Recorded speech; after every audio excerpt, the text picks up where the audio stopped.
Hi guys, good evening or good morning, shall I say? It's already 1 o'clock right now.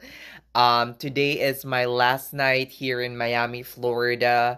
Last night ko na to and pauwi na ako bukas. Oh my God, see you all guys on my next vlog.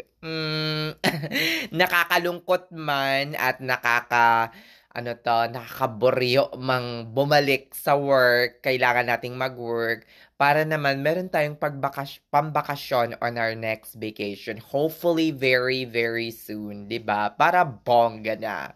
'Di ba? Para parati tayong inspired. Pagkabalik ko galing bakasyon, syempre ipaplano ko na yung aking next vacation para naman there is something that we look forward to para hindi tayo mabagot sa ating work. Okay, goodbye!